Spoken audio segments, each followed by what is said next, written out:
Today's workshop is on multiculturalism in the workplace, and our trainer today is Edith Ng. Edith is a friend, a longtime colleague, a longtime member of the UC Berkeley community. She's a teacher, consultant, diversity educator. She was the director of the staff equity here at UC Berkeley for many years, actually, over 15 years. A teacher with PACT at UC Berkeley. She currently is a lecturer with Peace and Conflict Studies. Peace and Conflict Studies. Sorry about that, Edith. She's got a graduate education at MS in counseling from San Francisco State University, and she received her BA in psychology and sociology from UC Berkeley. Like I said, a longtime friend and a person who has been involved in doing diversity work on this campus for many, many years, kind of gone through a lot, the trials and tribulations, all the hard stuff with diversity. This is the third year that we've had her back, and she does a really wonderful job. So let me turn her over to Edith. Thank you. So I think what we're going to be doing today may be a little different. For us to kind of talk about diversity, I really want to make use of the entire group here. So we're going to be doing a lot of interactive exercises.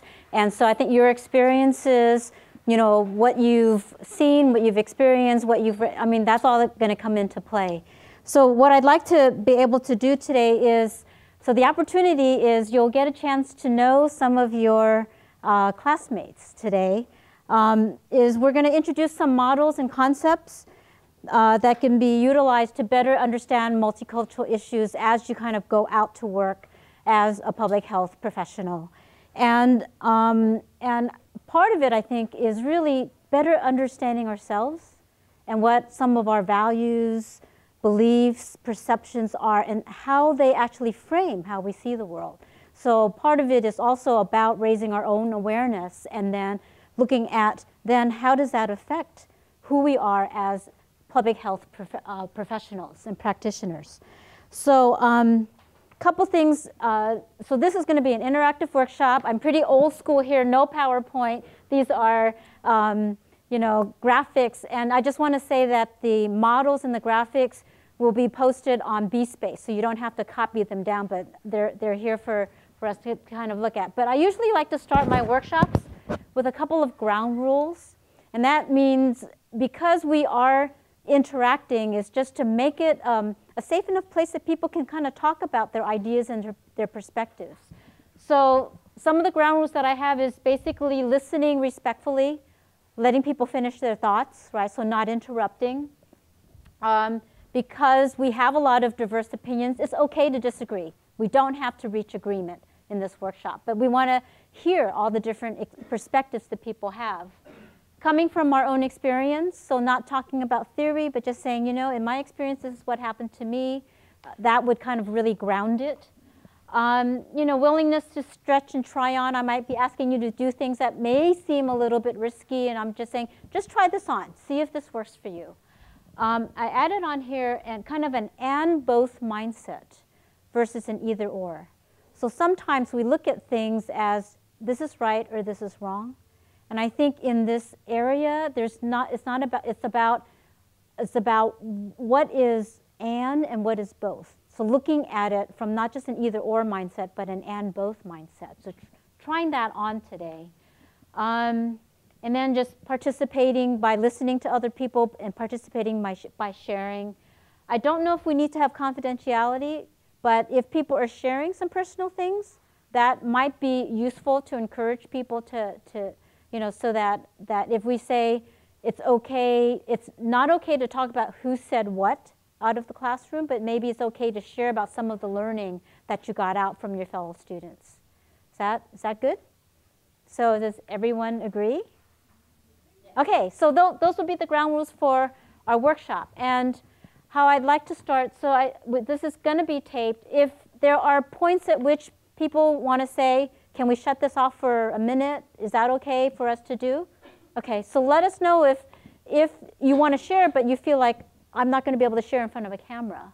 Then we'll go ahead and maybe shut that off for a while and then turn it back on when we feel after we've shared. So a couple of caveats. One is that I actually have lost hearing on my right side, so I can't hear very well. So sometimes I might ask, I'll use the signal to say louder. And other folks, I know there are probably people who speak very softly. I think we want to hear, so maybe I'll use this sign, and other people can use this sign if you can't hear someone speaking. The other thing is I don't like to shout to get everyone's attention. So what I'm going to do is I'm going to raise my hand, which means that time is up, and you finish your last thought with whoever you're talking with, and then you also raise your hand, so I'll get everyone's attention. Is that good? Okay. So one of the things we're going to do today is spend a little bit of time exploring our similarities and differences. And one of the definitions of diversity that I want to give is by a pioneer in diversity kind of work in the workplace. And he was one of the first ones that started really looking at these issues. And he said that diversity is the collective mixture of similarities and differences. Okay, a lot of times we think about diversity as just differences. And he's talking about, no, it's also about similarities. So what we're going to do in this next exercise is to explore what those similarities and differences are. So I'm going to give you another definition of culture. So culture is feeling a part of a group who collectively shares similar values or traditions or norms or beliefs. Okay? So I want you to think about cultures, any group that shares something that's similar. Like your one culture here is public health students, right? That's kind of, there's some cultural things here, right? So think about culture in more expansive terms. So as you look around the room, you'll see some categories and signs. And these are dimensions in which we may be similar or different. So take a look at, there's about, I think, 10 or 11 categories. So take a look around the room and see what they are. There's class, age, sexual orientation, non-native English speaker, educational background, religion, race, ethnicity, geographic location, work role, gender, immigrant, child of immigrants, differently abled, nationality. And class is socioeconomic class. I want to clarify that. So those are dimensions in which we may all be similar or different. And what I'd like you to think about is think about categories that you see around here. So these are just some of the categories. There's a whole bunch that I didn't even put down. But think of some of the categories that are important to you. Okay? And we're going to have several opportunities to stand under those categories. So think about, at this point, think about one dimension that's important to you that helps define who you are or might be core to your identity. Okay? What I'm going to ask you to do is stand under that category. So take a look around the room. Everyone's going to do this. Is pick a category that you think is important to you. Okay? And go ahead and stand under that category. And let's just see what the distribution looks like.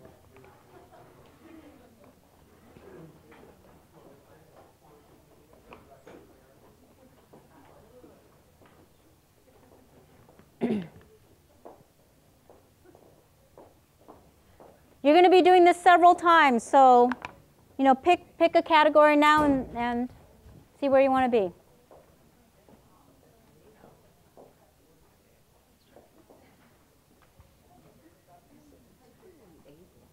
Mm-hmm. Is that like disabled? Mm-hmm. Yeah. Okay. So take a look around the room. Where are people standing? And there's this distinctive. Where does gender end and immigrant and child? Okay. Here, is this educational background? Okay, so, take a look around at where people are standing and where people are not standing, okay? And what I'm going to have you do is you're going to partner up with people inside your category. If you're the only one in your category, then you partner up with someone outside of your category. And what you're going to do is you're going to share with each other why this dimension is important to you, what it means to you, how it defines you, and what about it makes you proud, okay? So why is this category important to you? And what we're going to do, how we're going to share is we're going to use a technique called constructivist listening. People know what constructivist listening is? Okay. So it is a kind of listening where you are listening for the benefit of the speaker. So what you're going to do is when you partner up, one person is going to be speaking. They'll have 2 minutes to speak. The other person will be the listener. And then after the 2 minutes, you'll just switch roles, okay? So if you are the listener, during that time, you're going to listen to that person totally non-verbally. In other words, you're not going to respond with yes, go on, tell me more, ask questions, anything. You will just respond. You will let them know you're listening, but you're just going to respond non-verbally. Does that make sense? Okay? And I'll raise my hand after 2 minutes, and then you'll switch roles. So we're also going to talk about the process of constructivist listening. So one of the things is there's many different ways to listen. Sometimes we listen to speak, or we listen to ask questions, or we're listening to So this one is actually listening for the benefit of the speaker. If the speaker is finished speaking and that, you know, there's still time, that time is their time. Okay, so it's really your time as a speaker. Okay, so let me repeat again what so you pick a partner. Why don't you actually pick your partners now first? Okay. Okay, and you know, introduce yourselves very quickly. And I would rather not have triads if I can help it. If there are people who are odd, you know, you want, like Noah needs a partner. Okay, so if you, right, hopefully there's, yeah. So if you need a partner, you can go ahead and do that. So decide who's going to speak first and who's going to listen, and then we'll switch roles after 2 minutes. So again, share with each other why this dimension is important to you, what it means, how it defines you, what about it makes you proud. Go. Okay, take a look around the room again to see where people are standing, which categories are populated and which categories are not populated. Okay, so we're going to repeat the process, except that you're going to partner up with someone outside of your category. Okay, so you're going to find a partner outside of your category, and hopefully it's not someone you just talked to. Okay, so this time, what I want you to think about, again, share with each other why this category is important to you, and situations where you've been treated as less than, okay, as less than or better than, given this dimension. Okay? So, and how did it feel for you? What did you do? So think about, in this category, how you were either treated as less than or better than, given this category. Okay? So find someone outside, and we're going to continue with the constructivist listening. So you're feeling okay about not responding verbally to people as you're listening to them? Okay. Okay, go ahead and find a partner outside of your category if you can, and then go ahead and we'll get started. Okay, last time. Choose a third category to stand under, and thank your partners.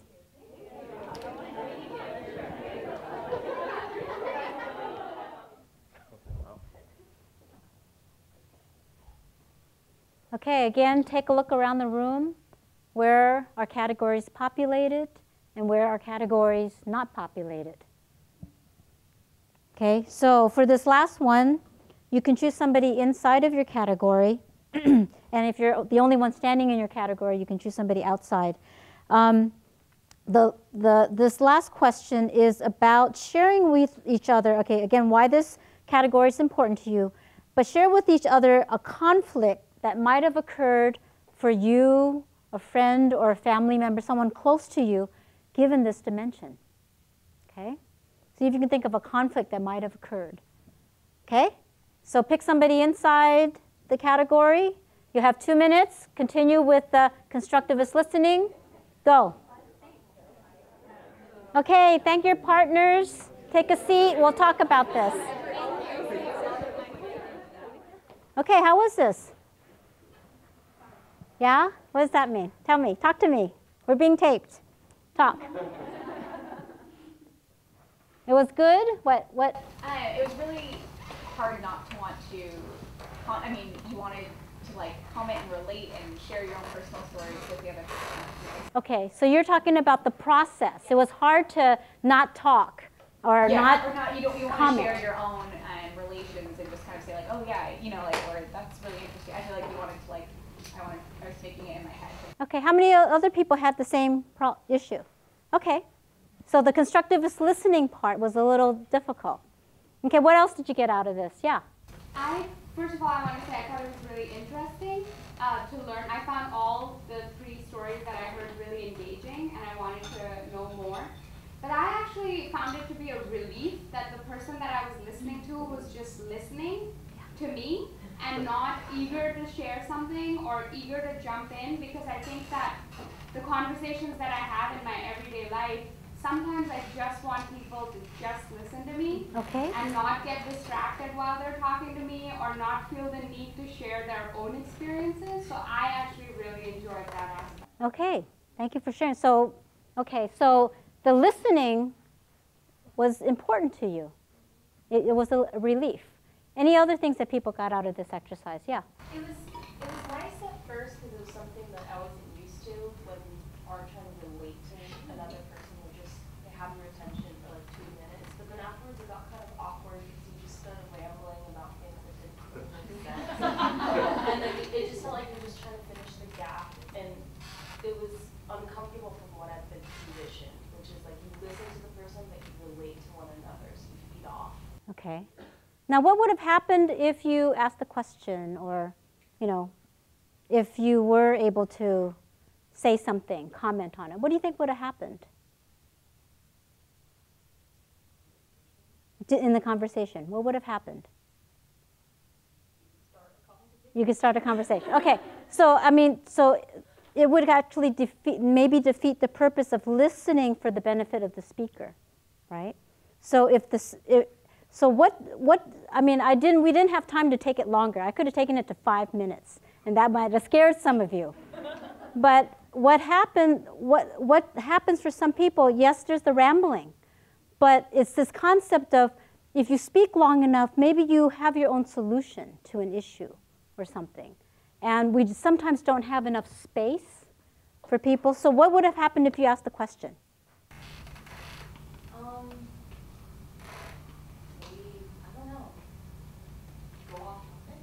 Yeah, so it might have gone off to a different track, not what the speaker might have intended. What else? I guess the focus would change to the person talking, and if the person likes to talk, then it's like the other person taking it. Yeah, now you're speaking for the benefit of the listener, right? So if you ask a clarification question or something like that. So it changes the dynamic, and we're just having an opportunity to explore what is listening, feel like and sound like, and how does that apply in terms of your role as public health practitioners, right? You're going to be working a lot with clients. So what is the nature of the listening for you? You kind of maybe just think about that. Yes? I think what I told them was free to share because I knew that they weren't going to respond and I wasn't going to have to deal with their opinions or their reactions. So you, as a speaker, you were just free to share whatever you had on your mind, right? How many people had difficulty sharing? Okay, so sometimes people have like, well, all this attention is focused on me, and what do I have to say? Okay, besides the process of constructivist listening, what did people find about the content or about the questions? Were certain questions harder to answer? Were the categories hard to stand under? The last question where we had to talk about where we've had conflict around that issue, it was interesting because I was sharing about my conflict with someone in my person who was listening to me's status. So at the end it was kind of like, oh, yeah, and that's you, but not really. Because I'm just coming from like poverty growing up, and I was talking about experiences where times when I felt really mad or frustrated or dealt with conflict around being from that place and talking with people who haven't been in that place, and how sometimes I would be mad, like having to justify like my stance or where I was from, and then like the response share was, yeah, I grew up in privilege, and that's something that I've had to deal with and wrestle with. And so it's like, oh, you know, it's kind of beautiful in a way. But to talk about conflict is something that I feel like I haven't really done. Like to talk about the process of having conflict around something. Okay. So that was kind of a new experience. And then just seeing that there was the other side of the coin, right?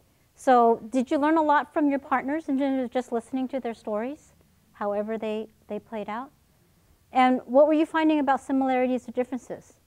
Were there more similarities? I mean, what were some of the assumptions you had as you were looking at where people were standing? Any surprises? You're nodding. What did people experience? Yeah. There were some categories I just noticed folks were tending away from. Not necessarily away from, but just weren't tending towards. So for example, I noticed that not a lot of folks turned their nationality, but kind of maybe race, ethnicity, or immigration was getting more attention. Or similarly, it appears that more folks tend towards gender versus sexual orientation. Think about things in my head, so I put these words in similar categories, and how in this space folks made clear distinctions. Right. And again, in this class situation, people, could feel like certain categories are, I don't want to reveal myself in certain categories and stuff. So I think that happens all the time. And certain groups of people may not even be represented in this classroom, right? In terms of either perhaps educational background or class or some of those other areas. So I think it's interesting to note where that is and who we are. And we belong to all of these categories. So one of the things is to think about these different dimensions.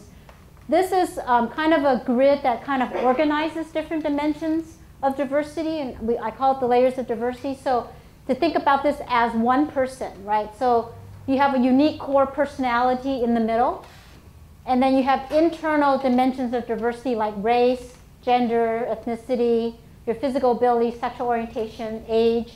And those are just really usually, okay, not all, but they could be really core to your identity and define who you are.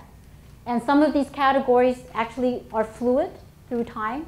So age, in particular, and in terms of gender, sexual orientation, that is becoming more fluid.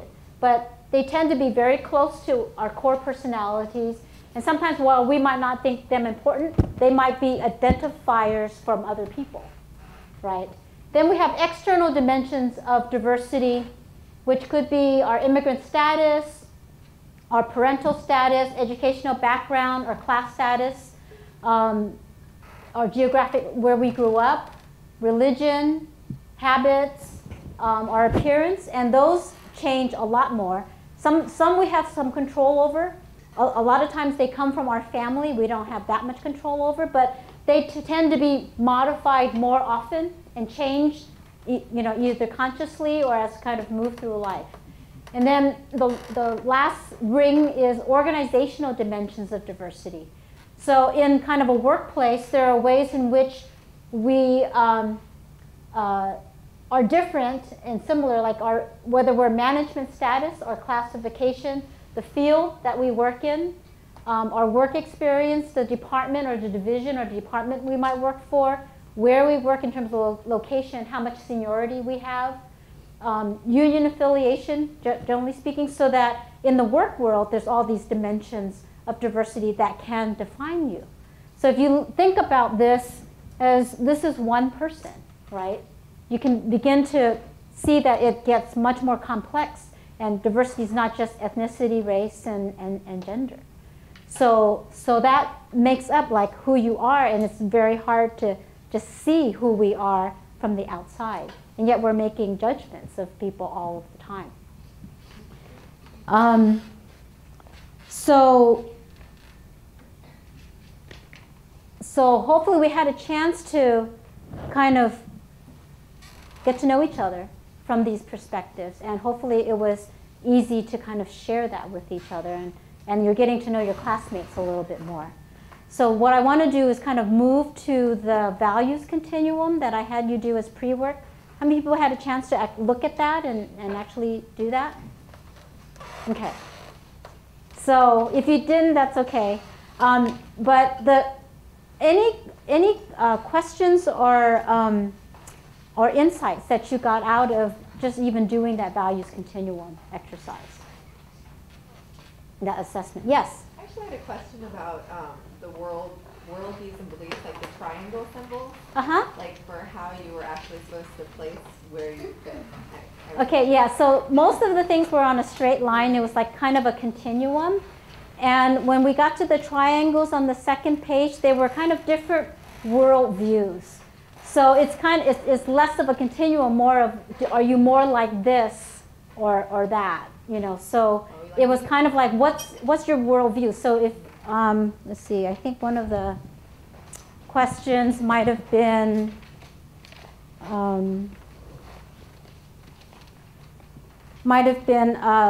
like the modality of human activity, like are you kind of a, you know, are you more of a mindset of being, like it's just enough to be, versus becoming, right? So your whole, like kind of your life goal, your purpose in life is really to develop your inner self, or a doing mentality, which is that you're active, you're working, that your efforts will be rewarded. So it's kind of a mindset about how you might approach life.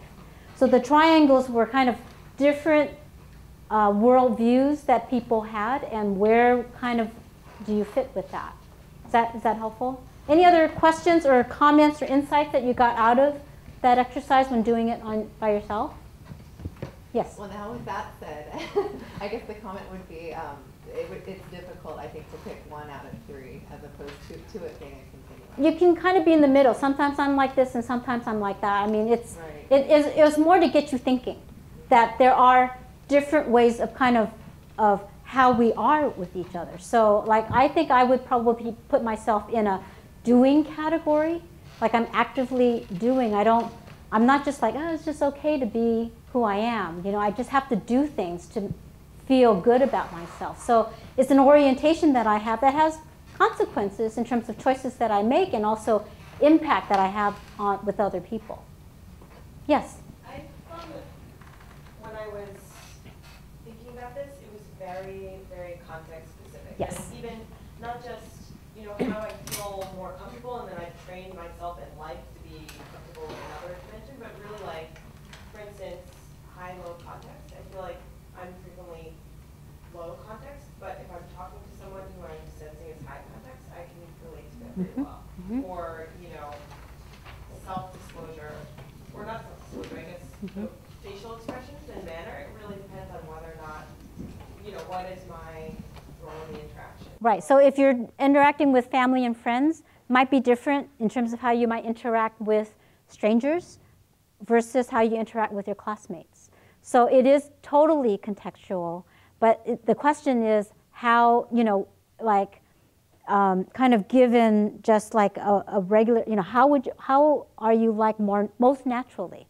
So sometimes we're very conscious about how we want to act, but you're right that it's contextual. And I think in the pre-work I asked, how would you, where would you put yourself according to how you relate to people at school, right? So it might be different for people at, you know, when you're in the workplace, or also with your family.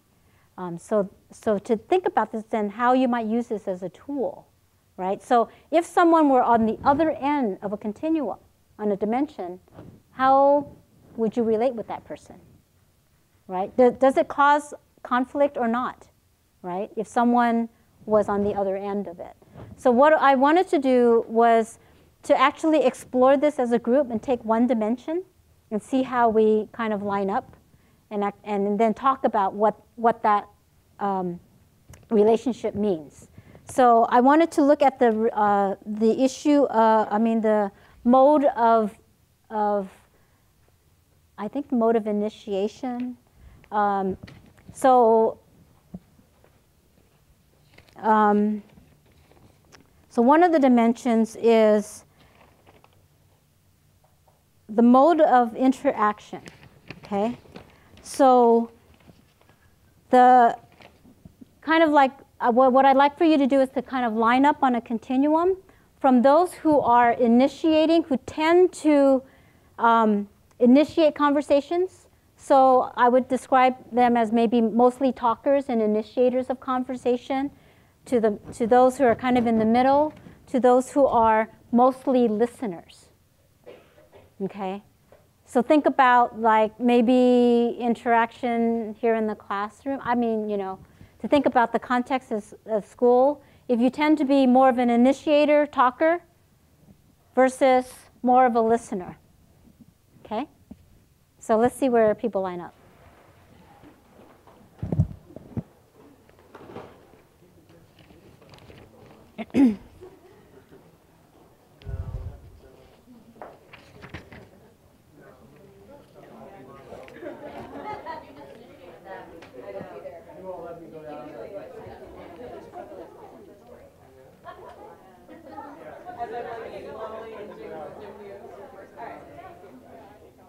Okay, is this kind of the middle group?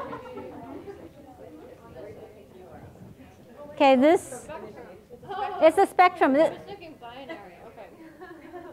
So it's a spectrum. If you think you're, you know, most of the time you initiate conversations, you like talking, you know, versus to kind of in the middle to, are these here the listeners? Okay, and you are all in the middle? Okay. So what I want to notice, again, where people are distributed. Notice where you are standing in relationship to everyone else. And if you look at the other end of the continuum, how might you feel about people at the other end of the continuum? And what behaviors might they exhibit that would be different from the way you would approach things? Okay? So my question, let me just ask those who are kind of over on the listening end. What are some of your what are your thoughts about people who are at the other end of the continuum as talkers? I'd be glad to be in a conversation with them. I just listen. Okay. What else? I mean, yeah, I just make it somehow more comfortable or easy to have a conversation. Okay. So you like the talkers? Yeah, I would say for the most part. I mean, sometimes if it's excessive, then it's hard to have a two-way conversation. Okay, so there's a degree to which. Yeah. Okay. What other things? What things do you think about people who are talkers? I think we can establish like a good collaboration in projects, especially. Okay. We need someone to initiate it. Okay, so they initiate a lot. Okay. Okay, I'm going to also pull in people from kind of this end of the listening spectrum. What else do you think of people at the other end of the continuum? Yes. I tend to think that people who are more talkative are more attractive because they feel more comfortable. They're more what? More comfortable. Okay, so they feel more comfortable talking? Yeah, but I've come to realize that that's not always true. Okay. Sometimes people talk when they're nervous. Okay, so sometimes they're talking when they're nervous. Okay, what else do you think?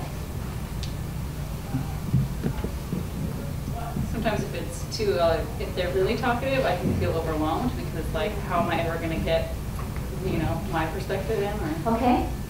Okay. Any other thoughts about people at the other end of the continuum?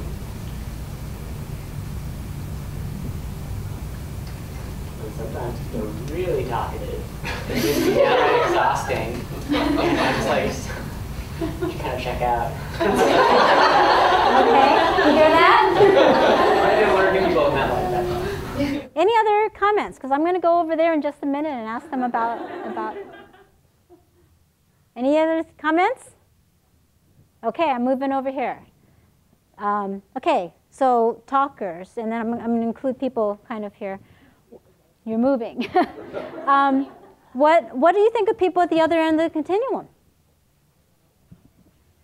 I feel like that they really want to talk, that maybe just like in engagement or questions, we'll maybe engage them in a conversation. It doesn't dawn on me that maybe they don't want to talk like at all.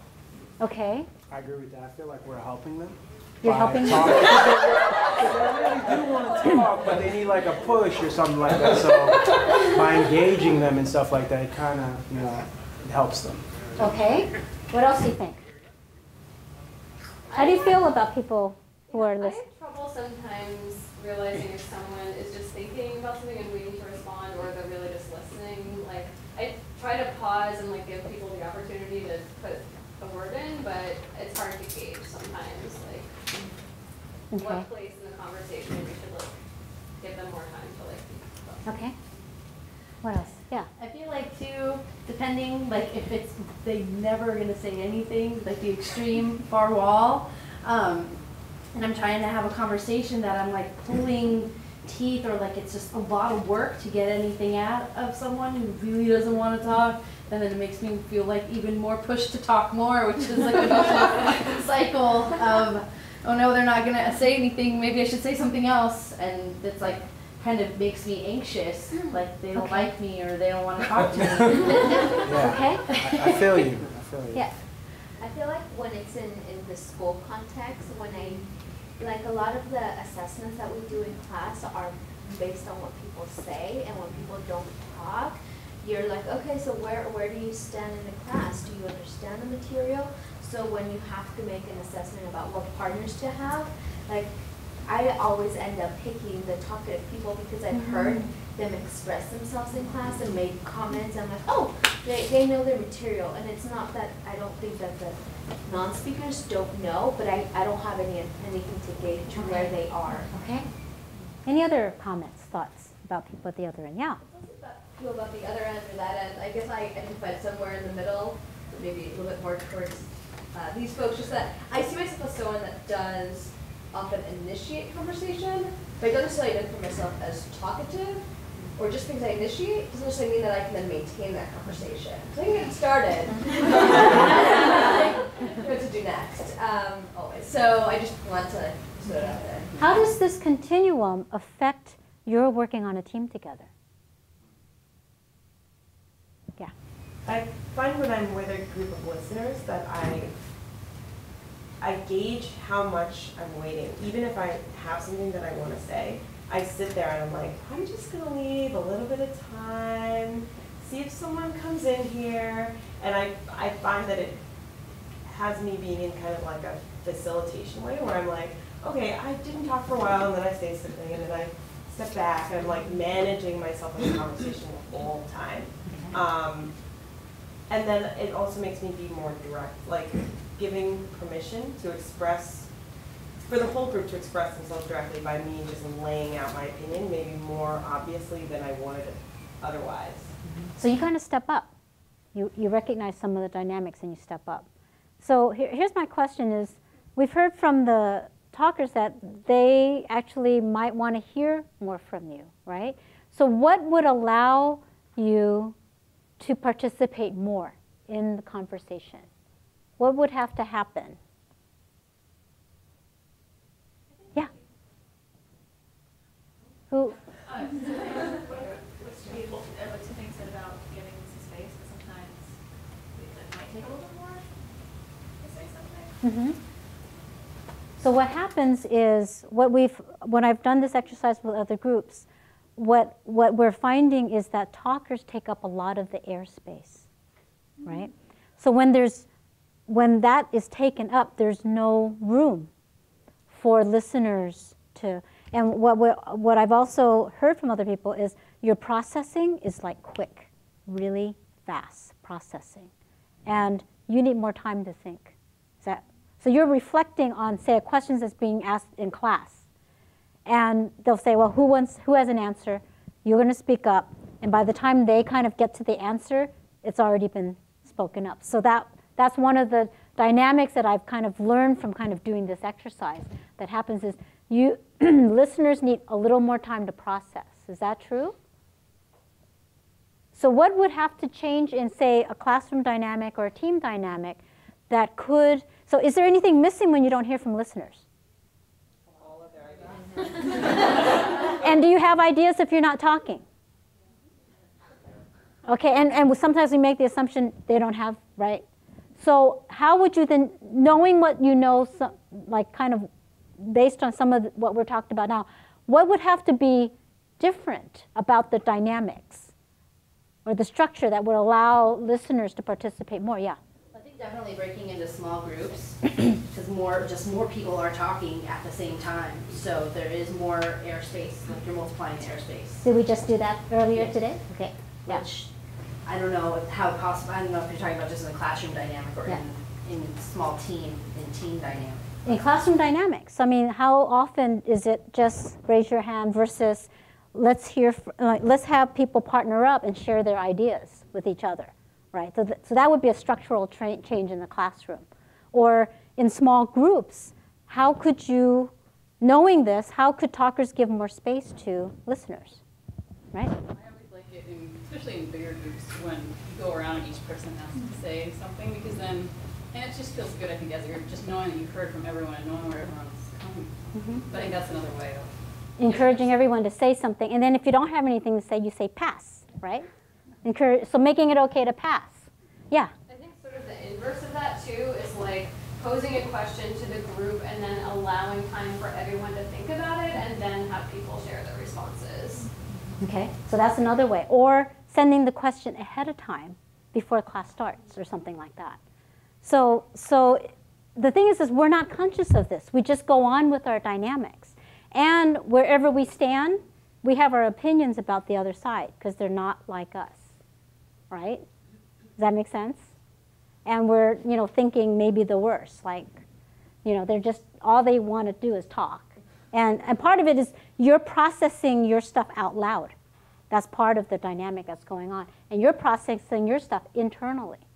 Okay, but we have maybe, not so positive judgments about each other when we're doing that, and particularly in a team situation. So how do we make this more conscious so that you actually say, well, how do we get more participation if we have that?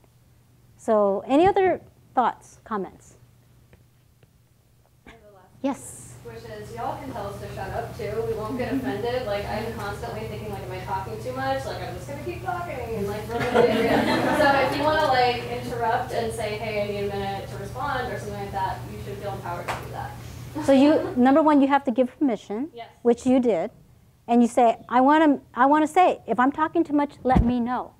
So now, but before, I mean, no one's going to do it without talking about this as a dynamic.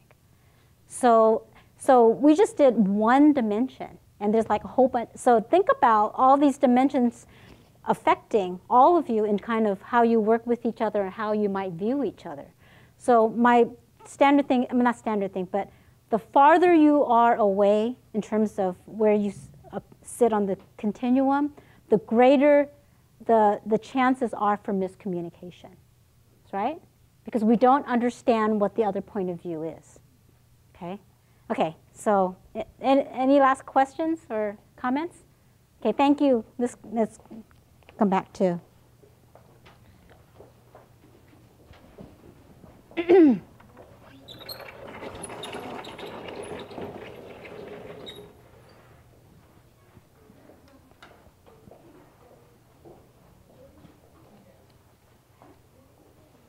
Actually, I had one question that I neglected to ask is, where is the norm in terms of this mode of initiation? Where's the norm, you think, like in the School of Public Health? Is it more on the talking side or the listening? The talking side. Unfortunately, okay. For sure. Okay, so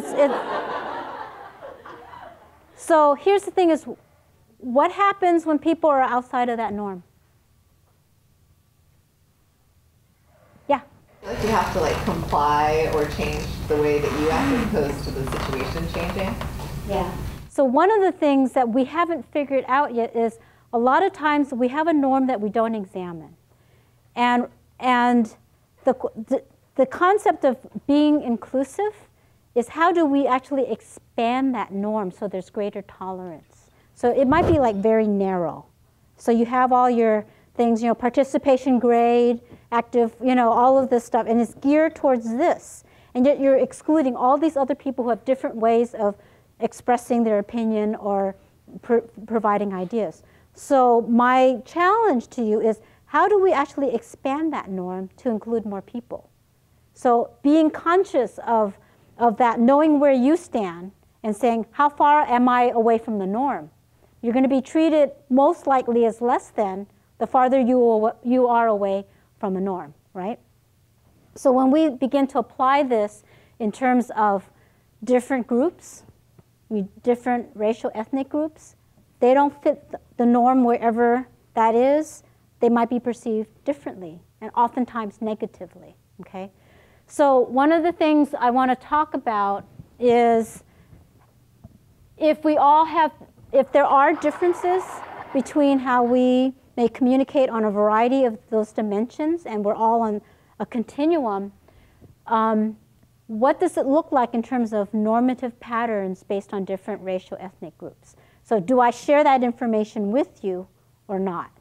Okay, so research, like you know this, when they do research, right, and they generalize the findings, they're usually looking at a bell curve and they're looking at, again, what is the norm, right? This very narrow piece, right? And so we know that in any kind of group there's a huge amount of variation, right? And yet when they do the research, they say here's just the norm for one group and here's the norm for another group, and it's statistically different. So there are differences in terms of communication patterns, and there are normative patterns that what I wanted to do is, as a follow-up to the workshop, is send you that information. There are communication patterns of different ethnic groups, okay? But here's the thing is that how do you use that information? Can you, and how do you, so I just wanted to put an example up here of perhaps group differences and how they might get interpreted differently. So on the continuum of emotional expression, okay? Oops. So here's the continuum. Where would you think that African Americans, generally in terms of this, again, narrow norm, where would they fall along this continuum? Where do you think they might fall? More emotional, yeah. So the research is the research shows that they're more on the high end of emotional expression. Okay, where would European Americans or Anglos, where would they fall?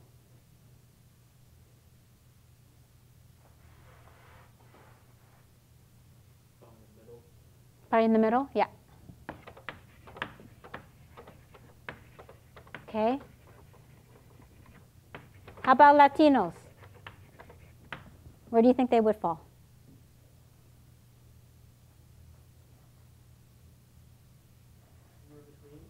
Somewhere between where? Between here? Actually, the research is kind of like they're low.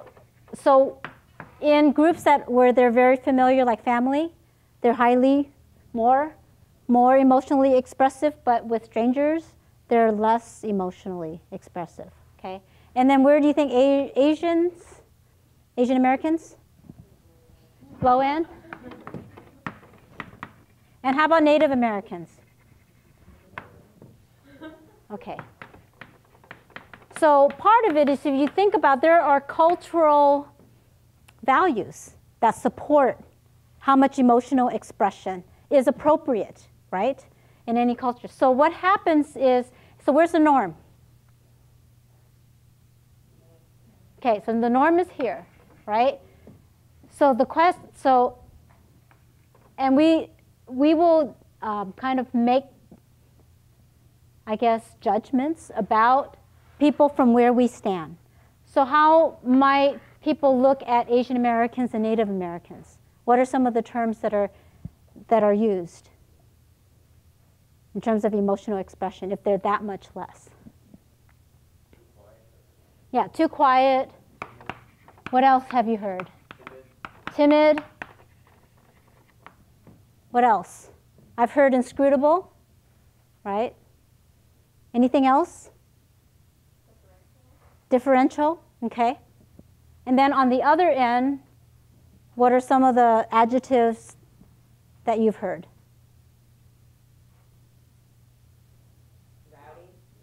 Rowdy?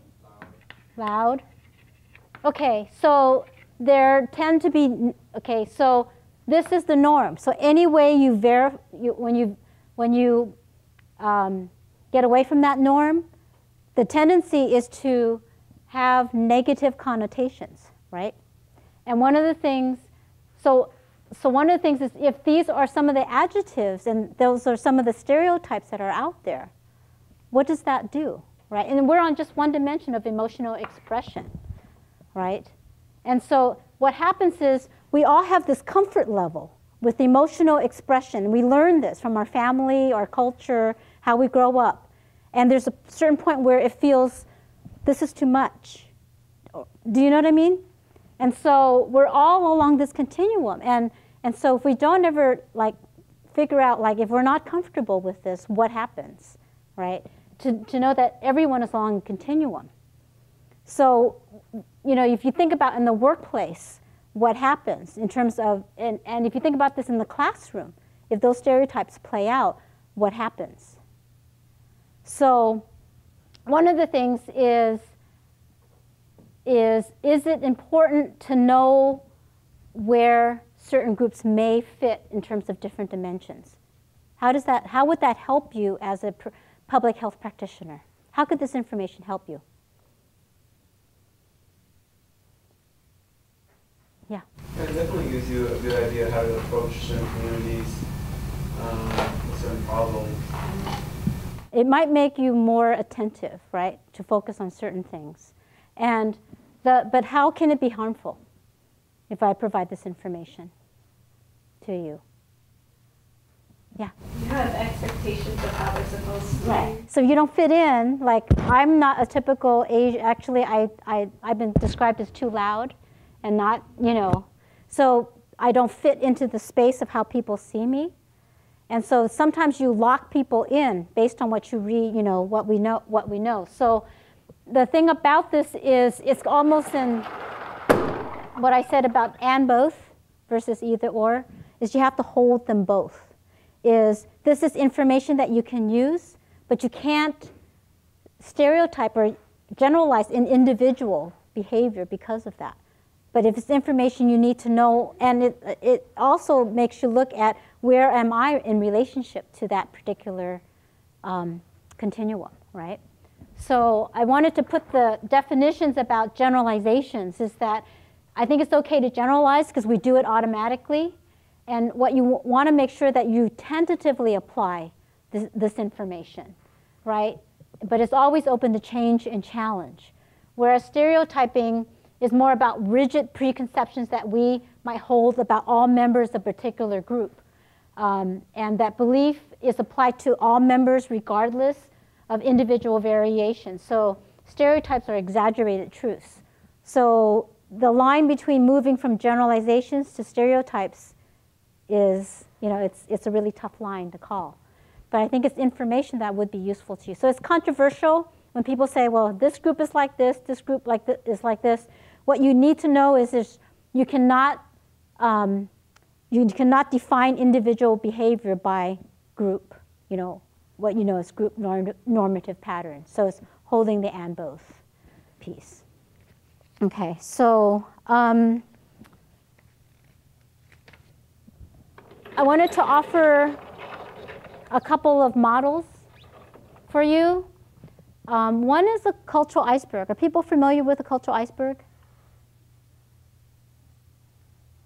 Okay, so the iceberg, like the analogy of an iceberg, what's the most dangerous part of an iceberg? Whatever's underwater. So what you see at the top, the tip of the iceberg, but the bigger part of the iceberg is underneath. So this particular model is looking at, like, say these are two different people. And what you see are people's behaviors and what they articulate as values and beliefs, right? So if there is then some kind of a conflict, what we often don't explore is what's underneath the iceberg in terms of, you know, people's needs, the suspicions, their values, their feelings, their perceptions, their intentions, their assumptions, all of that. So this is what we see and this is what we don't see. So a lot of times we'll see behavior where maybe someone is talking really loud, just like this emotional expression. And our first thing is, man, that person is so rude, okay? But we're not exploring what's going on underneath that. We're making an assumption. So we don't know what their style is. We don't know what their intention is. And so this conflict continues because we don't take the time to explore what's underneath the iceberg. So if we were to do that, what would happen is that we would lower the waterline so we could see what actually is going on. We'd understand what their feelings were, what their styles might be, what their intentions might be. Okay, so there may be actually a real conflict going on, but oftentimes it's that the fact that we don't explore what's underneath the surface. So if you do that and you ask questions, right? Like, what's going on here? What did I miss, or what was your intention? You know, then you begin kind of lowering the waterline for that. At the same time, if you look at your own needs, your own values, your own perceptions, you begin to lower that waterline for yourself, so you're more self-aware. Yeah? If you're like a supervisor in a workplace and you want to explore what's underneath, like, when is it too much to go? Like, I mean, people have like really conflict issues, you know, personal issues that might affect their work. But like, how would you assess how deep to go if you're like a supervisor and somebody is showing bad behaviors or something like that? Okay, so what behaviors? Bad. Okay, so these are behaviors that you want to find out, why is this happening? So once you put a label to them, it becomes harder, right? So one of the things, if you're in a supervisory relationship, there's also a power dynamic that goes on, right? So you have to be very careful with that. So in terms of finding out what's your intention, is to find out what's going on so that you can understand the situation better and help that person, right? The other thing might be that you need to let them know the impact that their behavior has, right? So it's not bad behavior, but what are they doing that is causing an issue with somebody else? So it's not labeling, but naming the behavior. So so that would be one thing. But then you're also finding out what's going on. Is that a style that they have? You know, is there something going on? And so it's a point of kind of exploration, right? So maybe using this whenever there's a conflict, what's actually going on underneath the surface for yourself, for the other person? You won't know until you ask that question. The other model that might be helpful is this concept of the ladder of assumptions, okay? So this concept that is, we observe data, right? We all see all this, whatever is happening, but then we selectively pick out certain facts. And we make assumptions to make meaning out of those facts. And then we make generalizations and draw conclusions and actually adopt them as beliefs, and then we take action based on those. So how many people have actually made an assumption about somebody and were totally wrong later on? Okay, we all have done that, right? This is how quickly it happens. And when we just did the continuum exercise, you know, we didn't express it all, but we made assumptions about people standing on the other side of the line. But until we talked about what's going on, you know, if you're a listener, what does that mean? What's going on for you, right? We then challenge some of those assumptions. Does that make sense? So oftentimes, what is immediate is that once we have certain data, we fill it in with like, this is what this must mean. And we never check it out with that person. Right, so we go along with that faulty data. So until you actually check it out with that person and check out your assumption, you don't know. And so that acting on that. So this might be helpful to think about how quickly we do that and how do we actually interrupt that process. Did I just make an assumption about that person? Is that true? Do I need to actually check it out? You know, Edith, yeah. Part of the problem is that we don't want to communicate that with that person, though. We don't want to have that interaction or that discussion, or there's a fear factor there. It's like, you know, I've been, you know, I've supervised people where I've had to talk to them about certain things, and what was surprising to me was that they, you know, once I told them, they're like, oh, I didn't know that. You know, I didn't know I was doing that, or I didn't know I was being perceived that way, or, you know, whatever it was, you know. And so and I was so like nervous about talking to them about it, and it was like, once we talked, it was all good after that. But you talked about it. Yeah, we talked about it. Yeah. So the thing is sometimes I'll say, you know what, I'm making this assumption. Is this a correct assumption? Am I off? I mean, so probably approaching it in a curious way, just checking in. I want to check in with you on something.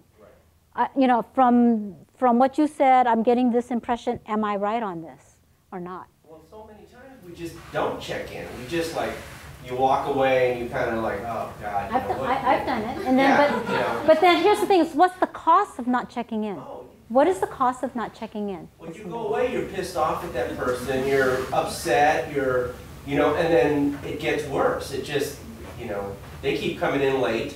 You know, you want them to come in earlier. You don't tell them that they need to, and it's just, you know. You can say, yeah. So the question is, I just want to check in with you. I've noticed this pattern of you coming in, you know, later, and I want to know what's behind that, and you know, and here's the impact this late behavior has, right? So I think you want to get more information, and I think a lot of times we just jump to, they're this type of person, or they're doing this to me, and then that's it. You know, yeah. You're just doing this to make me mad at you or something, you know.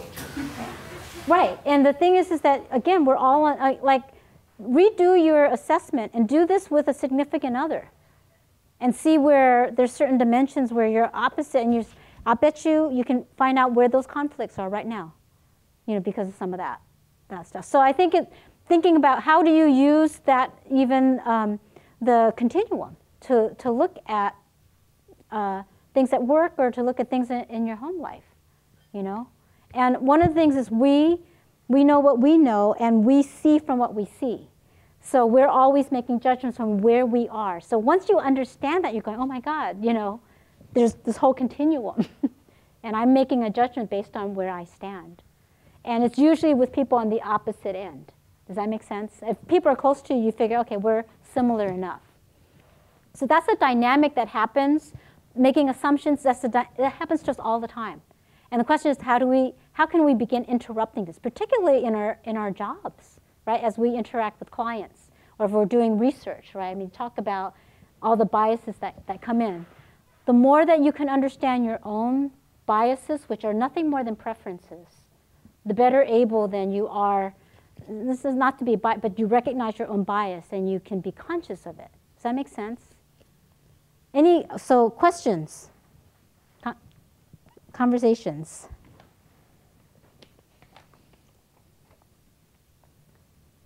One of the challenges, I think, in public health is that a lot of what public health is about is patterns, and looking at patterns and deciphering patterns, and why do the patterns exist and where do they come from. And from the patterns, sometimes people make gross assumptions that, you know, that are gross, and they don't work. And so, I mean, just being careful of that. And I think we grow up with either or and not. And both? Yeah. How many people had a chance to look over the race talk in the workplace? Okay. Or are people familiar with the picture, the vase, the two figures in the vase? Well, actually, let me just pass this out. This is another example. I'm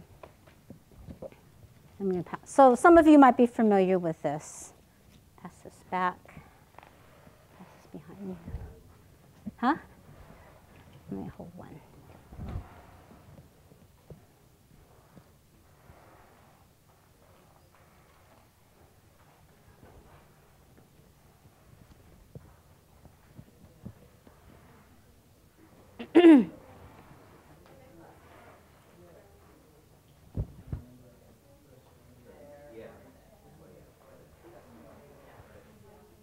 Okay, first impressions. Tell me what you see.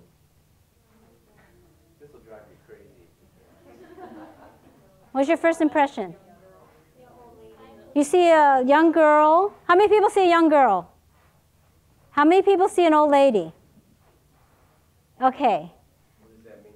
Okay, so for those who see an old lady, see if you can see a young girl, and for those who see a young girl, see if you can see an old lady.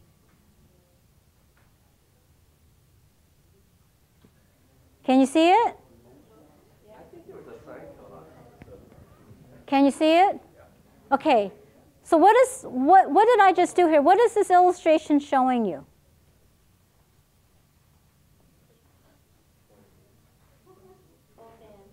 It's an and both situation. But if you see one, and you cannot see the other, right? So a tendency is we just like kind of make an assumption, we just go down that road with that. And it may be totally wrong. So in this instance, the thing about kind of having a multicultural competence is being able to flex between the two so that you see one image and then you change the parameters and you see the second image. And you flex between the two. You can't see both at once. Can anybody see both at once? Okay, so the idea of flexing is really, really important in terms of kind of building that competence to be able to see multiple points of view, multiple points of reality. So this is just an illustration. Sometimes it's hard for people. They can only see one, they can't see the other, right? And all it means is you just have to exercise that. Let go of what you're seeing and look at a different reference point, okay? And so that's what we're talking about here is with multicultural issues, everything is in context, right? So everything is contextual, and we have to really look at that context, ask questions to see if we're accurate with our assessment of that context, right, before we go on. Now, oftentimes, we don't even ask. And so that's the point of kind of thinking about it in this way. One other model that I have for you is about impact. So oftentimes, we have an intention, right? This is, you know, I want to be supportive of my husband. And my behavior is I'll ask him, you know, how are you doing or how are you feeling? If you're, you know, if you're sick, what can I do for you? And then there's an impact where there was an unintended consequence because one of the things I did was I asked him how he was feeling, but then I didn't wait for his answer, okay? So he said, well, you're not really supportive of me. So he got really pissed off at me. He says, why do you ask me if you're not going to wait around to listen to what I have to say? My intention was I wanted to be supportive, but I didn't really actually have the behavior that happened. How many people have been in a situation where they've had unintended is kind of slapped back at you, right? Okay. So do you think for me to say, you know, I really didn't mean that, is that going to make you feel better? Is that really going to make you feel better? Oh, I didn't mean that. I was really intending to support you, you know. But if we are able to acknowledge the impact of the behavior regardless of our intention, to say, I really feel bad that I turned away from you, that I didn't even pause to wait for your answer. I was not very supportive, you know. And to acknowledge the impact, would that make a difference? Okay, so oftentimes when something happens to us, when someone says, oh, you know, you did this, the first thing we say, well, I didn't mean this, you know, and we expect it to go away. But if we're able to actually acknowledge the impact that it had on the person, regardless of our intention, then that would also help to, that might help to then, you know, kind of move it through in terms of a conflict. And a lot of times we are thinking this is an intended consequence, right? So this is another way to actually even think about how you might use this is, you know, what is the impact? And if something goes awry, like what happened here in terms of how people perceive that? So I think that was, yeah, I think the article in terms of Race Talk talks about intention and impact. So focusing on impact is really important.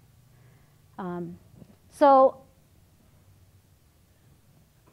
ways in which you think you can use some of the models and some of the concepts that I presented today in your work now as a student, in your work, as a practitioner.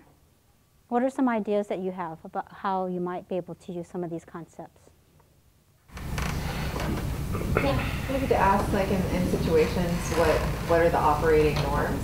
Like just to actually think in those terms, what the norms are. Say again? I'm sorry, just to think like what the norms may be that might be unseeable.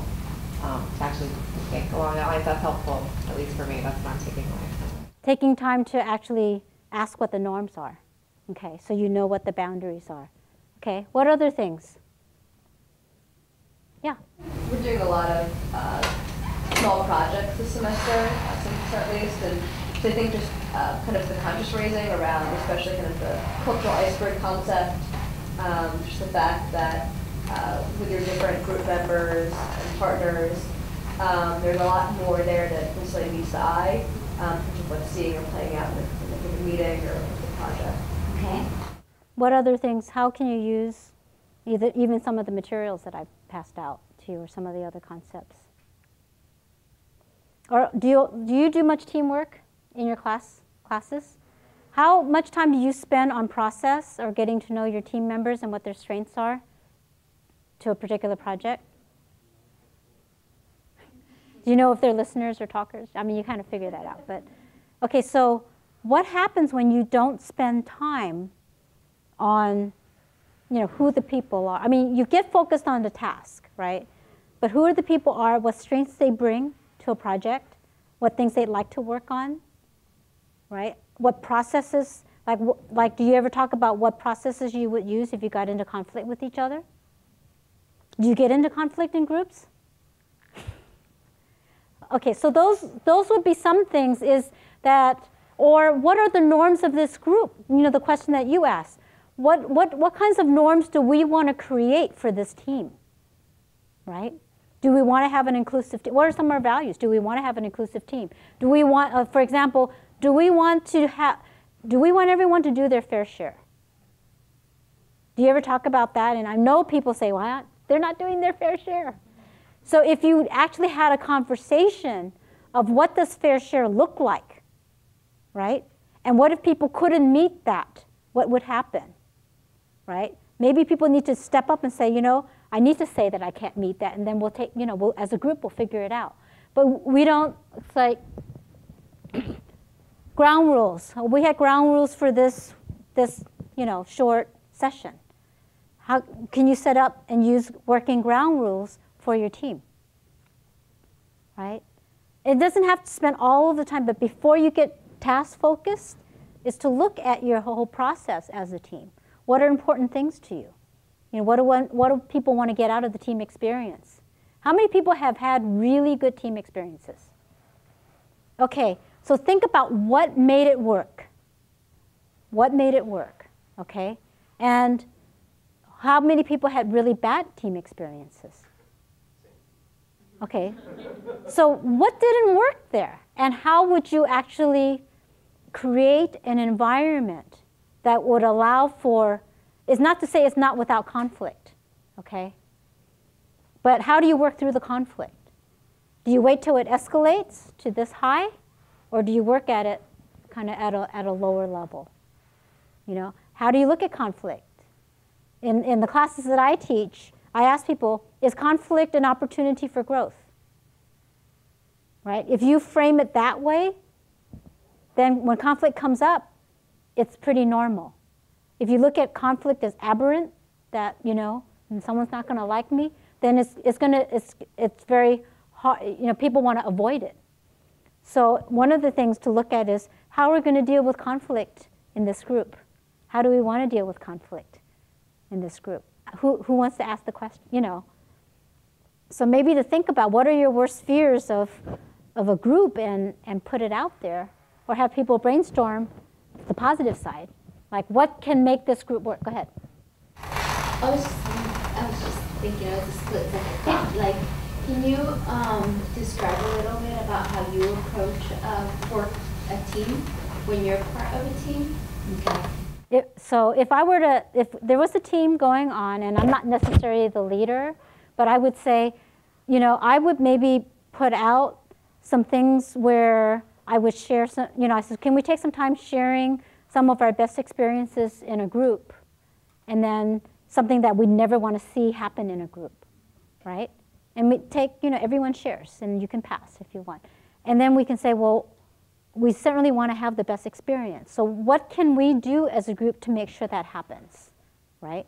So, you know, what are some of the issues? Fair share, fair workload, maybe using people's strengths. We don't talk about using our strengths in terms of how we can contribute.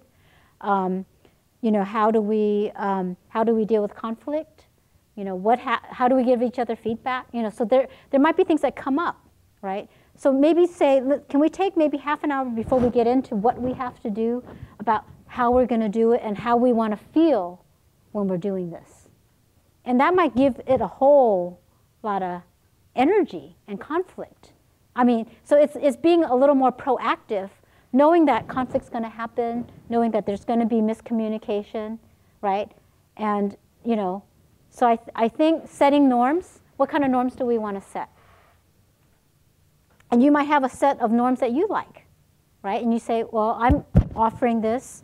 What do other people need, right? And bring it in and say, do we agree that these will be the norms that we'll operate by? So if people are going to be late, call us, right? Right, so how many people, you know, and if you don't show up within the first 15 minutes, we're going to keep going. So that's an expectation. You're setting norms for how you're going to operate. So the things that really get at you, put them out there. Deal with them. I think having a conversation, getting to know each other a little bit, talking about, you know, actually having people doing some of that assessment.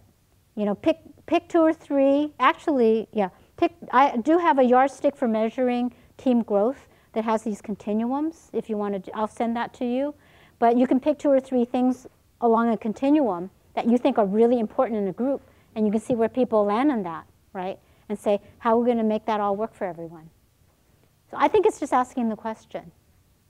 And I think the race talk in the workplace had that 3 principles. One is staying dumb, which is actually about not judging, but suspending judgment, and asking questions underneath to clarify the situation. The second one was holding multiple realities, which is like this graphic. And then the third one was staying the course, so that you don't give up. If someone challenges you and they say, oh, you're racist, that you just don't give up, that you go back and you kind of stay with it and stuff. So those were some tips. They're easy to say, but I think very, very hard to do, like in the moment. So any other thoughts about how you might apply some of these models, some of these concepts? Because the tricky thing is in the application. And here's the other thing is that we all constantly make mistakes in this whole area of kind of multicultural relationships and stuff. And it's actually not about not making mistakes. It's about how you recover from that. How we use an impact model and acknowledge, you know, the impact that we've had on somebody.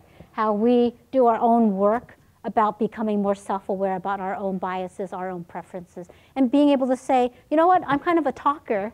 Let me know if I talk too much and interrupt the conversation. So giving permission is really, really important, right?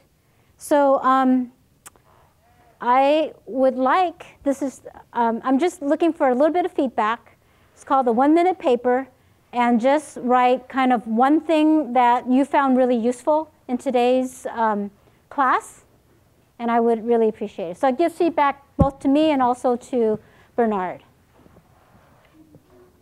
But I will send you some follow-up information, which is the normative communication patterns of different racial ethnic groups, all of the models that you see up here, and then maybe the yardstick for team growth, measuring team growth. And then I'm hoping that, like the constructivist listening exercise just gave you a taste about like a different kind of listening. You should try this with your partner and see what happens. But anyway. They use this actually in teacher training. This is where we kind of got the concept from, where they go to teacher camps where they start with 5 minutes, but they go to 15, 20, 30 minutes where the person's just listening.